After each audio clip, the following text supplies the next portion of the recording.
Praise the lord. ప్రవేశ నామంలో మీ అందరికీ కూడా నా యొక్క శుభములు తెలియజేస్తున్నాను. ఇక ఉదయకాలంలో మన యొక్క వాక్య అంశము ఏమైంటుందంటే ఉదయకాల ప్రార్థన మనము ఎందుకు చేయాలి అనేది తెలుసుకుందాము. ప్రభు సన్నిధానంలో మనము ఉదయకాల ప్రార్థన ఎందుకు చేయాలి అనే దాని విషయంలో మనము ఈరోజు వాక్యము ధ్యానించుకుందాము. మొదటిగా మనం చూసినట్లయితే కీర్తనలు 4:3 చూద్దాము. కీర్తనలు 4:3 యెహోవా తన భక్తులకు తాను ఏర్పరచుకున్నాడని తెలుసుకొనుడి. నేను యెహోవాకు మొరపెట్టగా ఆయన ఆలకించును. యెహోవా తన భక్తులను తనకు ఏర్పరచుకొనుచున్నాడని తెలుసుకొనుడి. నేను యెహోవాకు మొరపెట్టగా ఆయన ఆలకించును అని దేవుని యొక్క వాక్యము మనకి వివరిస్తుంది.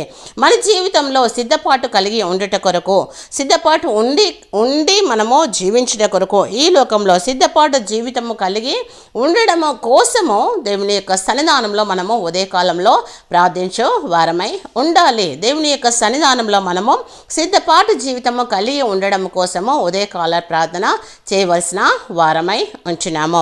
రెండవదిగా చూసినట్లయితే కీర్తనలు 90:14 వచనము చూద్దాము. కీర్తనలు 90వ అధ్యాయము 14వ వచనము చూద్దాము. ఉదయం నీ కృపతో మమ్మను తృప్తిపరచము, అప్పుడు మేము మా దినములన్నీ ఉత్సహించి సంతోషించేదమని దేవుని యొక్క వాక్యము మనకి వివరిస్తుంది.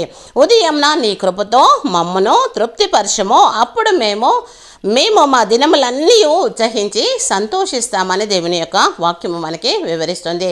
సంతోష జీవితాన్ని మనము కలిగి ఉండడం కోసము ఉదయకాలంలో దేవుని సన్నిధానంలో ప్రార్థన చేయవారమై ఉంచున్నాము. ప్రార్థన చేయవలసిన వారమై ఉంటున్నాము. మనము సంతోషంగా జీవించడము కోసము, సంతోషము కలిగి ఉండడము కోసము ప్రభు సన్నిధానంలో ఉదయకాలంలో ప్రార్థించే వారమై ఉండాలి అని దేవుని యొక్క వాక్యము మనకి వివరిస్తుంది. అదేవిధంగా మనము మార్కు సువార్త 1వ అధ్యాయము 3వదిగా చూస్తే మార్కు సువార్త 1వ అధ్యాయము 35వ వచనము చూద్దాము. మార్కు సువార్త 1వ అధ్యాయము 35వ వచనము మనము వాక్య భాగంలో చూద్దాము. ఆయన పెందడకడ లేచి ఇంకనూ చాలా చీకటి ఉండగానే బయలుదేరి అరణ్య ప్రదేశమునకు వెళ్ళి అక్కడ ప్రార్థన చేయుచుండెను అని దేవుని యొక్క వాక్యము మనకి వివరిస్తుంది. ఆయన పెందడకడనే లేచి ఇంకనూ చాలా చీకటి ఉండగానే బయలుదేరి అరణ్య ప్రదేశమునకు వెళ్ళి అక్కడ ప్రార్థన చేయుచుండెను అని. క్రమమైనటువంటి జీవితము మనము కలిగి ఉండడం కోసము పెందడకడ లేచి ఉదయకాలంలో లేచి ప్రార్థన చేయవలసిన వారమై ఉండాలి అని దేవుని యొక్క వాక్యము మనకి వివరిస్తుంది. క్రమమైనటువంటి జీవితము కలిగి ఉండడం కోసము మనము ఉదయకాలంలో ప్రభు సన్నిధానంలో ప్రార్థించే వారమై ఉండాలి అని దేవుని యొక్క వాక్యము మనకి వివరిస్తుంది. వాక్యము మనకి బైబిల్ ఏది చెప్తుందో బైబిల్ ప్రకారంగా మనము జీవించడానికి ఇష్టపడదాము. క్రమమైన జీవితము కోసము మనము క్రమమైన జీవితము కలిగి ఉండడము కోసము ఉదయకాలంలో లేసి ప్రభు సన్నిధానంలో మనము ప్రార్థన చేద్దాము. 4వదిగా చూసినట్లయితే కీర్తనలు 63 1వ వచనము మనము చూద్దాము. కీర్తనలు 63 1వ వచనము. దేవా నా దేవుడవు నీవే, వేకువనే నిన్ను వెతుకుదును అని దేవుని యొక్క వాక్యము మనకి వివరిస్తుంది. దేవా నా దేవుడవు నీవే, వేకువనే నిన్ను వెతికేదను అని దేవుని యొక్క వాక్యము మనకి వివరిస్తుంది. మనము దేవుని యొక్క సన్నిధానంలో ఏ విధంగా మనము జీవించాలి అంటే, మనము ప్రభు సన్నిధానంలో ఏ విధంగా జీవించాలి అంటే, బలహీనమైనటువంటి సమయంలో మనము బలము పొందుట కొరకు వేకువ జామున ఉదయకాలంలో ప్రభు సన్నిధానంలో మనము ప్రార్థించే వారమై ఉండాలి. బలహీనమైనటువంటి సమయంలో మనము బలము పొందుకొనుటకు దేవుడి యొక్క సన్నిధానంలో మనము దేవుని సన్నిధానంలో ఉదయకాలంలో ప్రార్థన చేయవలసిన వారమై ఉంటున్నాము. దేవా నా దేవుడవు నీవే, వేకువనే నిన్ను వెతికేదను అని దేవుని వాక్యము వివరిస్తుంది. నీ బలమును నీ ప్రభావమును చూడవలనని అని ఇక్కడ కింది వచనము మనకి వివరిస్తుంది. దేవుని యొక్క మన బలహీన సమయములలో మనము బలహీన సమయంలో బలము పొందుకొనుటకు ప్రభు సన్నిధానంలో ఉదయకాలంలో ప్రార్థించే వారమై ఉండాలి అని దేవుని యొక్క వాక్యము మనకి వివరిస్తుంది. బలహీన సమయంలో బలము పొందుట కొరకు దేవుని యొక్క సన్నిధానంలో ఉదయంనే మనము ప్రార్థన చేయవలసిన వారమై ఉంచున్నాము. 5వగా చూసినట్లయితే మనము 91వ కీర్తన 5వ వచనము మనము చూద్దాము. రాత్రి వేళ కలుగు భయమునకైనను పగటి వేళ ఎగురు బాణమునకైనను అనే దేవుని యొక్క వాక్యము మనకి వివరిస్తుంది. భయం నుండి విడుదల పొందుట కొరకు ఉదయ కాలంలో ప్రభు సన్నిధానంలో మనము ప్రార్థన చేయవలసిన వారమై ఉన్నాము. మనము భయము నుండి విడుదల పొందుట కొరకు ప్రభు సన్నిధానంలో ఉదయ కాలంలో మనము ప్రార్థన చేయవలసిన వారమై ఉండాలి అని దేవుని యొక్క వాక్యము మనకి వివరిస్తుంది. ఇక్కడ రాత్రి వేళ కలుగు భయముకైనను పగటి వేళ ఎగురు బాణమునకైనను మనకు కలిగినటువంటి భయముల నుండి విడుదల పొందుట కొరకు ప్రభు సన్నిధానంలో ఉదయకాలంలో లేస్తే ప్రార్థన చేయవలసిన వారమై ఉంచున్నాము. అదేవిధంగా మనము కీర్తనలు 19 మరి 14 చూద్దాము. కీర్తనలు 19, 14వ వచనము చూద్దాము.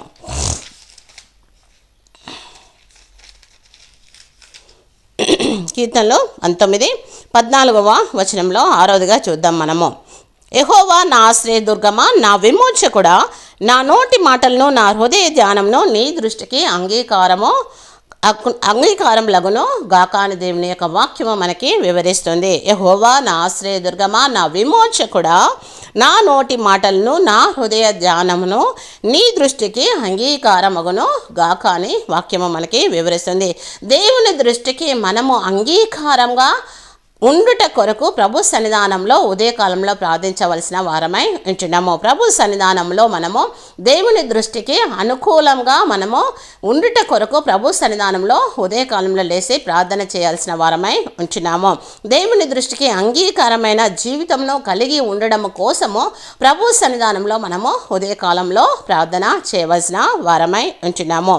యోబు 38 చివరిగా మనం చూద్దాము. యోబు 38, 12వ వచనము.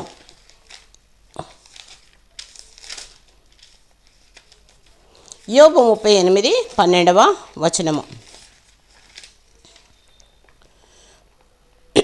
అరుణోదయ భూమి దిగంతముల వరకు వ్యాపించినట్లును అది దుష్టులను తనలో నుండకుండా దులిపివేయినట్లును నీవెప్పుడైనా ఉదయమును కలగజేసేదివా, అరుణోదయమునకు దాని స్థలంను తెలిపితివా అని దేవుని యొక్క వాక్యము మనకి వివరిస్తుంది.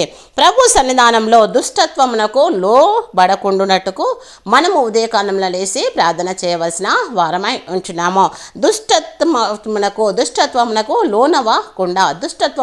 లోనవ్వకుండా ఉదయకాలంలో లేచి ప్రభు సన్నిధానంలో మనము ప్రార్థించు వారమై ఉండాలని దేవుని యొక్క వాక్యము మనకి వివరిస్తుంది. అరుణోదయ భూమి దిగంతముల వరకు వ్యాపించినట్లును అది దుష్టులను తనలో నుండకుండా దులిపి వేయినట్లును అని దేవుని యొక్క వాక్యము మనకి వివరిస్తుంది.